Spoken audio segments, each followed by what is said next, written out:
किताब लोगों को सुलझाती है, पर क्या आपने सुना है एक ऐसी किताब भी है जिसने लोगों का दिमाग घुमा रखा है। We don't know what it's about. We can't read any of it. इस किताब ने साइंटिस्ट, हिस्टोरियंस और क्रिप्टोग्राफर को भी हैरानी में डाल रखा है, जो दुनिया की सबसे बड़ी मिस्टीरियस बुक है और इसका नाम है वॉयनिस मैन्यूस्क्रिप्ट। ये कोई मामूली मैन्यूस्क्रिप्ट नहीं है, बल्कि इस किताब में दुनिया के सभी सवालों का जवाब मौजूद है। That it is preserving knowledge that someone wanted to keep secret. ये क्या है और किसने लिखी है, क्या सोच के साथ लिखी है और इसमें कौन सी भाषा का इस्तेमाल हुआ है, सब कुछ आपको सोचने पर मजबूर कर देगा। और क्यों अब तक इस बुक की मिस्ट्री सॉल्व नहीं हो पाई है। सच कहूँ तो ये बुक खुद में बहुत बड़ा सवाल है। कहा तो ये भी जाता है कि वॉयनिस मैन्यूस्क्रिप्ट एलियन द्वारा लिखी हुई बुक है। तो चलिए जानते हैं कि इस मैन्यूस्क्रिप्ट के पन्नों में क्या छुपा हुआ है। Book of Soyga in total is about 200 pages long. The Voynich manuscript is fascinating because it's so close to something that we could decipher. Incantations,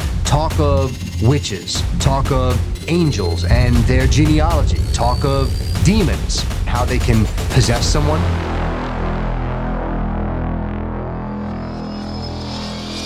ये किताब 1912 में बेलफेड वॉयनिस के हाथ लगी थी, जिन्होंने इस किताब को एक इटालियन मॉनेस्ट्री से खरीदा था।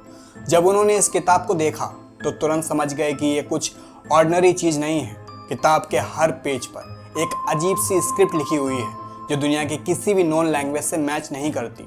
बेलफेड वॉयनिच का नाम रेयर बुक्स और आर्टिफैक्ट्स की दुनिया में एक लेजेंड बन चुका था। साल 1865 में पैदा हुए वॉयनिस ने अपनी ज़िंदगी के कई साल यूरोप के पुराने महलों, मॉनेस्ट्रीज और छुपी हुई लाइब्रेरीज में खोई हुई चीज़ों को ढूंढने में लगा दिए थे। लोग उन्हें वो शख्स मानते थे जो ऐसी चीज़ ढूंढ निकालते थे जो कभी ना कभी दुनिया में खोई थी, जैसे पुराने मैप्स, इल्यूमिनेटेड मैन्यूस्क्रिप्ट और प्राइसलेस टैक्सेस। असल में वॉयनिस एक ऐसे इंसान का नाम था जो खोजी था और अपनी शिद्दत के कारण वो अपने समय के टॉप एंटिक्वारियंस में से एक बन चुके थे। लेकिन कुछ भी हो, उन्हें उस मैन्यूस्क्रिप्ट की तरह कभी फैसिनेटेड नहीं कर सका।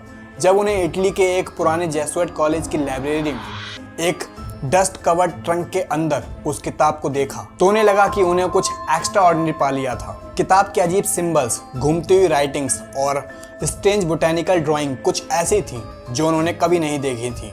ये एक किताब थी जो लॉजिक के हर तरीके को तोड़ती थी और यही बात वॉयनिच को अंदर से कंज्यूम कर रही थी। जब वॉयनिच ने उस किताब को पाया तो उनका ऑब्सेशन दिन ब दिन बढ़ने लगा। वो रोज रात उसके पन्ने पलटते, विश्वास करते हुए कि ये किताब एक एंशिएंट और गहरा राज अपने अंदर छुपाए हुए थी। उन्होंने दुनिया के बेस्ट कोडर्स और लिंग्विस्ट तक को बुला लिया था, लेकिन कोई भी उस स्क्रिप्ट को डिकोड नहीं कर पाया। लेकिन जितना वो समझ नहीं पा रहे थे, उतना ही ज्यादा वॉयनिच की लगन और जुनून बढ़ती जा रही थी। उन्होंने अपने आसपास एक छुपी हुई दुनिया बना ली थी जिसमें वो मैन्यूस्क्रिप्ट एक गुप्त खजाना बन चुकी थी। और तो और वॉयनिच ने उस किताब को प्रोटेक्ट करने के लिए कई कदम उठाए। उन्होंने उस किताब को एक प्राइवेट वॉलेट में रखा जिसका एक्सेस सिर्फ उन्हीं के पास था। कुछ ट्रस्टेड कॉलेजेस को सिर्फ थोड़ी देर के लिए देखने देते थे, बाकी बाद में उसे वहीं पर रख देते थे। लेकिन कभी भी उन्होंने उसे अपनी आंखों से दूर नहीं जाने दिया। वो ये मान चुके थे कि अगर किसी को भी इस किताब का राज खोलना है तो सिर्फ उन्हीं को ये मौका मिलना चाहिए। उन्होंने इसके अस्तित्व के बारे में सिर्फ कुछ गिने चुने लोगों को ही बताया था, क्योंकि उन्हें डर था कि अगर दूसरे लोग इसके राज को समझ नहीं पाएंगे तो वो उनसे छीन लेंगे। वॉयनिस अपने जीवन के अंतिम दिनों तक उस किताब का राज नहीं समझ पाए, लेकिन रेयर बुक की दुनिया में उस मैन्यूस्क्रिप्ट का नाम एक अनसॉल्व मिस्ट्री बन चुका था। एक ऐसी पहेली जिसमें वॉयनिस ने अपनी जिंदगी उसके राज को छुपाने में लगा दी थी। लेकिन किताब के अंदर कुछ अजीब और अनोखे सेक्शंस मौजूद हैं। कुछ पेजेस पर स्ट्रेंज बोटैनिकल ड्राइंग्स हैं जो किसी भी रियल प्लांट से मिलती जुलती नहीं है। कुछ पेजेस पर अनजानी एस्ट्रोनॉमिकल सिंबल्स और फिगर्स बने हुए हैं और फिर कुछ पन्नों पर ऐसे डायग्राम्स बने हुए हैं जो ह्यूमन फिगर्स और सिंबल्स को डिपिक्ट करते हैं, जो समझ के बाहर है। वॉयनिस मैन्यूस्क्रिप्ट के प्लांट ड्राइंग काफ़ी अजीब है क्योंकि ये किसी भी नॉन स्पीशीज से मैच नहीं करते। ये बात लोगों के दिमाग में सवाल उठाती है, ये प्लांट किस जगह के हैं? क्या ये किसी नॉन रीजन या सिविलाइजेशन से बिलोंग करते हैं या फिर यह सिर्फ किसी आर्टिस्ट की इमेजिनेशन का हिस्सा है? वैसे कई ऐसे रिसर्चर्स को लगता है कि शायद ये प्लांट एक पुराने भुलाए हुए ज्ञान का हिस्सा हो सकते हैं। शायद ऐसे हर्ब्स और रेमेडीज जो हमें अब नहीं पता, क्योंकि मिडिएवल टाइम में कई लोग हर्बल मेडिसिन और एल्केमी में काफ़ी इंटरेस्टेड थे। हो सकता है कि ये ड्राइंग कुछ ऐसे प्लांट्स को दिखाती हूँ जो कभी किसी एंशिएंट कल्चर के मेडिसिनल प्रैक्टिस में यूज़ होते हों। दूसरी तरफ कुछ एक्सपर्ट्स बताते हैं कि ये प्लांट सिर्फ फिक्शनेबल हैं। शायद मैन्यूस्क्रिप्ट के ऑथर ने इन प्लांट को इंटेंशनली स्ट्रेंज बनाया हो ताकि किताब एक बड़ी मिस्ट्री बन के रह जाए। पर अगर ये सच में ऐसे प्लांट्स हैं जो दुनिया में नहीं मिलते, तो ये क्वेश्चन उठता है कि ये नॉलेज कहाँ से आई थी। क्या ये किसी खो चुके सिविलाइजेशन का ज्ञान है या किसी ऐसे रीजन का जिसके बारे में आज हम जानते ही नहीं हैं। यह एम्बिग्यूटी ही मैन्युस्क्रिप्ट को और ज़्यादा मिस्टीरियस बना देती है। क्या हमारे पास किसी एंशिएंट सिविलाइजेशन का फॉरगेटन विजडम है या बस एक इमेजिनेटिंग आर्ट वर्क है? यही चीज़ इस किताब को अनसॉल्व मिस्ट्री बनाती है। वॉयनिस मैन्युस्क्रिप्ट के सबसे इंट्रीजिंग पार्ट है इसकी अनजानी स्क्रिप्ट। ये ना तो लैटिन है, ना ही अरबिक है और ना ही कोई ग्रीक या संस्कृत है। अलग अलग लिंग्विस्ट एक्सपर्ट इस स्क्रिप्ट को स्टडी कर चुके हैं और कई थ्योरीज सामने आई हैं। क्या ये एक लॉस्ट लैंग्वेज है या फिर ये एक साइफर है जो हम डिकोड नहीं कर पा रहे हैं? गॉर्डन रॉग ने एक काफ़ी इंटरेस्टिंग थ्योरी प्रपोज की थी कि वॉयनिस मैन्युस्क्रिप्ट एक सोफिस्टिकेटेड हॉक्स हो सकती है। रॉग का मानना है कि ये मैन्युस्क्रिप्ट किसी एडवांस साइफरिंग डिवाइस जैसे कार्डन ग्राइल के जरिए बनाई गई हो। इस थ्योरी के मुताबिक ऑथर ने डेलिब्रेट एफर्ट किया होगा एक ऐसी लैंग्वेज बनाने का जो रियल लगती हो लेकिन एक्चुअली किसी मीनिंगफुल कॉन्टेक्स्ट को रिप्रेजेंट नहीं करती हो। मतलब पूरा मैन्युस्क्रिप्ट शायद सिर्फ स्कॉलर्स को कंफ्यूज करने के लिए ही क्रिएट किया गया था। असल में ये आइडिया काफ़ी कंट्रोवर्शियल है क्योंकि अगर ये सच है तो मैन्युस्क्रिप्ट सिर्फ एक इंटेलेक्चुअल प्रैंक बन जाती है। वर्ल्ड वॉर सेकेंड के बाद जब एनिमा कोड क्रैक किया गया था, क्रिप्टोग्राफर को लगा कि वॉयनिस मैन्युस्क्रिप्ट का राज भी जल्दी समझ में आ जाएगा। वर्ल्ड वॉर सेकेंड के काफ़ी स्किल्ड कोड ब्रेकर्स जिन्हें जर्मन साइफर क्रैक करने का एक्सपीरियंस था, इस मैन्युस्क्रिप्ट पर काम करने लगे। लेकिन चाहे उन्होंने एनिमा जैसे कॉम्प्लेक्स कोड क्रैक कर लिया हो, वॉयनिस मैन्युस्क्रिप्ट ने सबको पजल में रखा।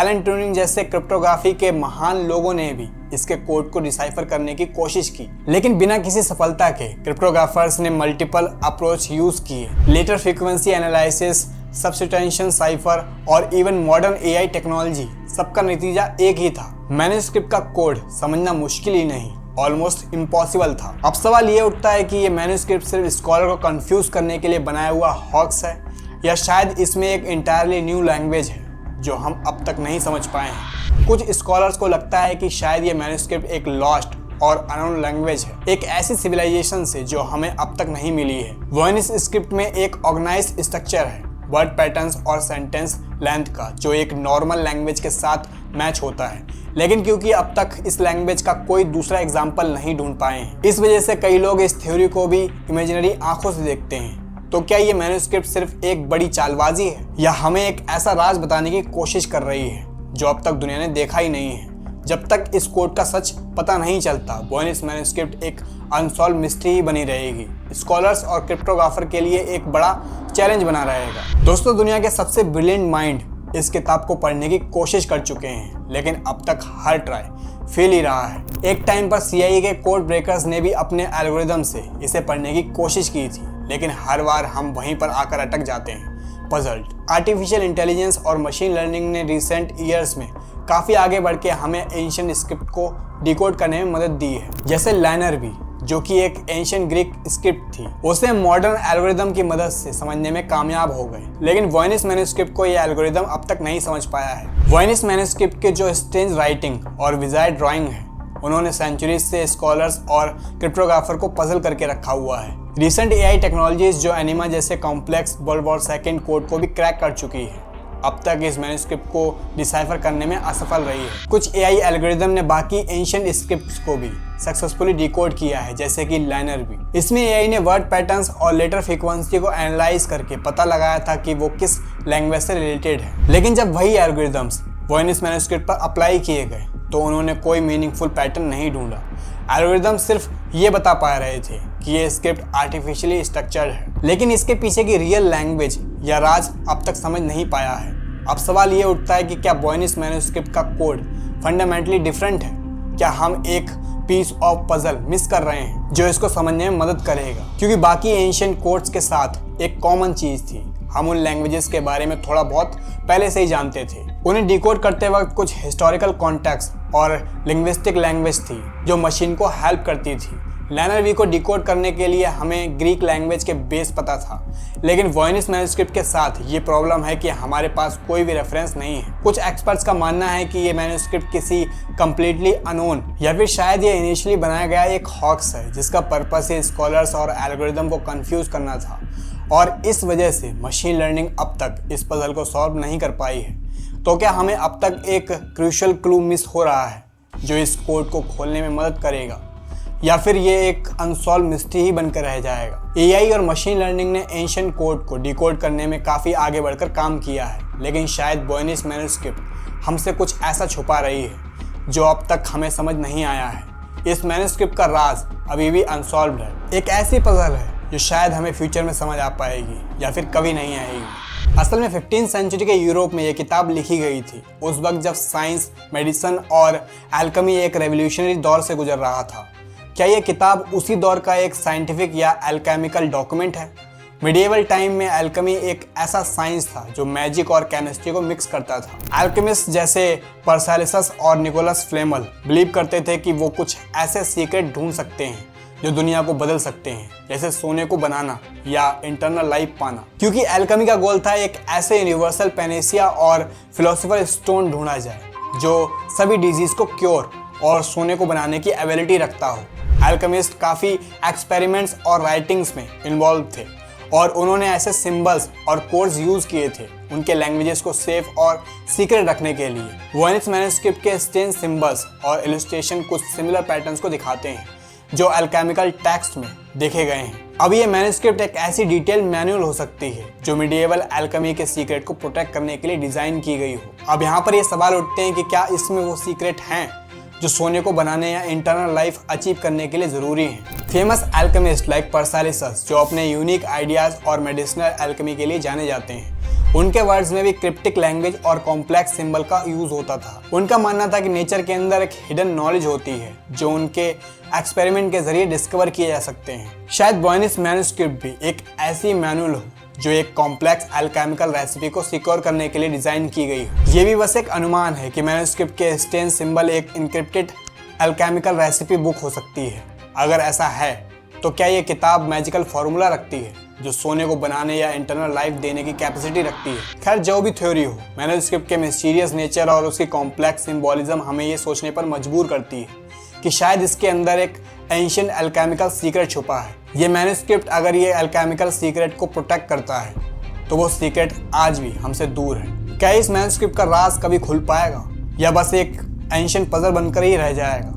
ये सिर्फ टाइम ही बताएगा। खैर, आज तक स्कॉलर्स, लिंग्विस्ट और साइंटिस्ट के बीच एक डिबेट चलती आ रही है। क्या ये मैन्युस्क्रिप्ट एक जेन्युइन एंशिएंट डॉक्यूमेंट है या फिर एक एलिबरेटेड प्रैंक है जो किसी ने कई सदियों पहले खेली थी? जॉन डी एक फेमस मैजिशियन और स्कॉलर हैं। जॉन डी एक सबसे फेमस इंटीजियस फिगर हैं। उनकी नॉलेज और प्रैक्टिसेस को ऑक्युलेट साइंसेस और मैथमेटिक्स से लेकर एस्ट्रोलॉजी तक सभी चीज़ों में इन्वॉल्व किया गया है। डी ने अपनी लाइफ के दौरान एक्स्ट्रा ऑर्डिनरी एक्सपेरिमेंट किए और अपने एसोसिएट के साथ भी काम किया, जिसमें एडवर्ड कैली भी शामिल थी। वॉयनिस मैन्युस्क्रिप्ट का कनेक्शन जॉन डी के साथ डिबेट का टॉपिक रहा है। डी और कैली के पार्टनरशिप के बारे में ऐसा कहा जाता है कि दोनों ने मिस्टिकल और एल्केमिकल नॉलेज के एक्सपेरिमेंट्स किए थे।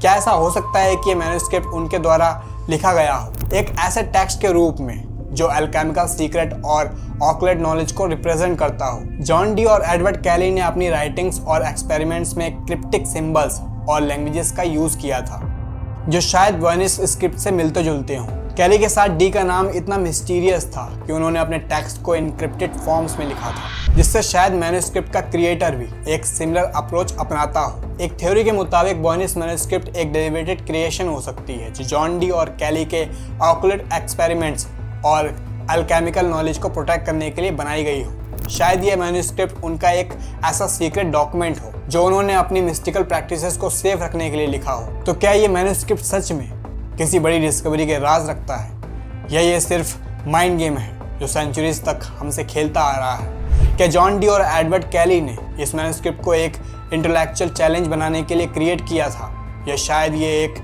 ऐसी नॉलेज को प्रिजर्व करने का अटेम्प्ट था जो उस समय के बियॉन्ड था? वॉयनिस मैन्युस्क्रिप्ट का राज अभी भी एक मिस्ट्री है, एक ऐसा सीक्रेट जो शायद पूरा रिवील नहीं होगा, लेकिन ये मैन्युस्क्रिप्ट हमेशा एक इंट्रेंजिंग पजल बना रहेगा जो स्कॉलर्स को एक एंडलेस क्वेश्चन पर रखे हुए है। अगर आपको ये वीडियो पसंद आई हो तो वीडियो को लाइक ज़रूर कीजिएगा और ऐसे इंटरेस्टिंग वीडियोस को देखने के लिए हमारे चैनल को सब्सक्राइब करना ना भूलें और इन वाली वीडियोस को भी ज़रूर देखिएगा। मिलते हैं अपनी अगली वीडियो में।